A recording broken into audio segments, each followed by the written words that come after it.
Hello everyone, how are you? Good morning. Hope you all are fine. So today we learn about figures of speech. As you all know that in the previous lecture I have teach you 9 figures of speech and I hope you all understand it and you have to remember it. Okay, it's very important. Now we will learn another figures of speech. So firstly we will start with metonymy. What is metonymy?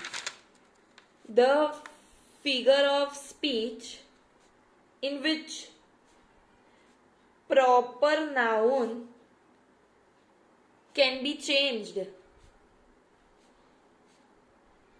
मतलब कोई figure of speech है तो उसमें कोई proper noun दिया है तो अगर वो चेंज प्रॉपर नाउन हो सकता है तो उसे हम मेटोनॉमी कहते हैं. For example the bench for the जजेस. अब मैं समझाना चाहती हूँ. बेंच फॉर द जज मतलब जज के लिए बेंच. तो जरूरी नहीं है कि हर बेंच जज के लिए हो, स्टूडेंट्स के लिए हो सकती है. किसी स्कूल में अगर बेंच हो तो वो स्टूडेंट्स के लिए होगी. अगर कोर्ट में बेंच है तो वो जज के लिए होंगी. तो इधर जज क्या है? Proper noun. तो उसको हम स्टूडेंट से रिप्लेस कर सकते हैं. तो अगर इसमें प्रॉपर नाउन चेंज हुआ तो ये फिगर्स ऑफ स्पीच को क्या बोलेंगे? मेटोनॉमी. क्लियर? ऑक्सीमोरॉन. अब ये क्या है? तो the figure of speech in which two qualities हाँ इस पे याद रखना, of one person is shown. मतलब क्या कि एक इंसान की दो क्वालिटी दिखाई जाती है और वो ऑपोजिट क्वालिटी होती है. कौन सी क्वालिटी होती है? Opposite quality. Example the loving mother punish her child.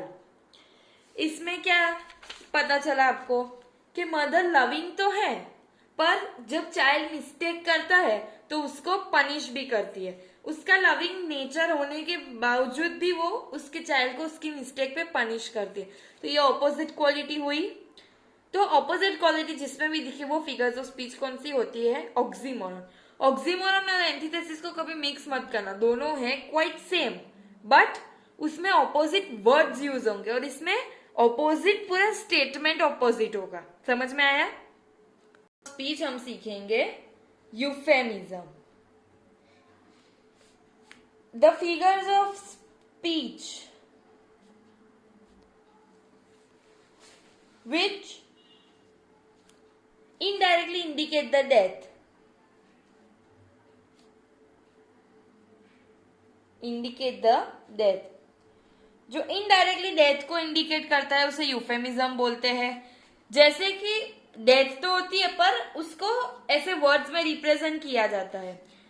जैसे कि he had fallen asleep. He had fallen asleep का मतलब क्या? He is dead. तो इधर डेड को फॉलन अस्लीप से रिप्रेजेंट किया गया है. इधर डायरेक्टली डेड नहीं दिखाया बट इधर फॉलन अस्लीप को डेड के रिलेटेड. फॉलन अस्लीप का मतलब क्या कि वो हमेशा के लिए सो गया. तो इनडायरेक्टली उसका राइट मीनिंग क्या हुआ कि वो डेड हो गया, वो मर गया. समझ में आया? ओके. कहेंगे पन. तो the figure of speech in which we cannot justify the proper meaning of a word. मतलब कि कोई भी फिगर्स ऑफ स्पीच में हम उसका प्रॉपर मीनिंग जस्टिफाई नहीं कर पाते. जैसे कि मैं एग्जांपल देती हूं, I am in a right direction. तो आप सबको पता होगा कि राइट दो चीज इंडिकेट करता है. एक तो दो साइड होती है, राइट साइड या लेफ्ट साइड. तो हम बोलते हैं कि मैं राइट साइड जा रही हूँ मतलब राइट डिरेक्शन.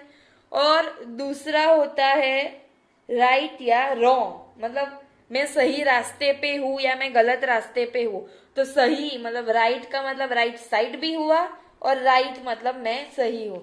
तो इधर एक वर्ड के 2 या 3 मीनिंग हो तो हम प्रॉपर मीनिंग जस्टिफाई नहीं कर सकते कि इसका एक्चुअल मीनिंग क्या है, तब उस फिगर्स ऑफ स्पीच को क्या बोलते हैं, pun. Clear up to here. Next figures of speech हम एक साथ 2 देखेंगे, क्लाइमैक्स और anti climax. Short and sweet technique में समझा रही हूं। क्लाइमैक्स मतलब ascending order and anti climax मतलब डिसेंडिंग ऑर्डर। ओके, मतलब क्या, आप लोग कहोगे कि ग्रामर में भी असेंडिंग डिसेंडिंग, हाँ होता है, मैं बताती हूँ। स्ट्रीट, टाउन, सिटी, स्टेट और कंट्री। अब उसका ही रिवर्स मैं करूं, country, state, city, town, street. अब क्या समझ में आया कि क्लाइमैक्स में स्मॉल टू बिग जा रही हूँ, स्ट्रीट से लेके town, town to city, city to state and state to country. और एंटी क्लाइमैक्स में क्या है, बिग टू स्मॉल आ रही हूँ, country to state, state to city, city to town and town to street. तो ये दोनों का डिफरेंस समझ में आया क्या? Small to big, ascending order, that is climax, and big to small, descending order, that is anticlimax. Next we will see about irony. The figures of speech in which opposite feeling is shown. मेरे word को ध्यान रखना, opposite feeling दिखाते हैं जब कोई sentence में, तो वो क्या होता है, आयरनी।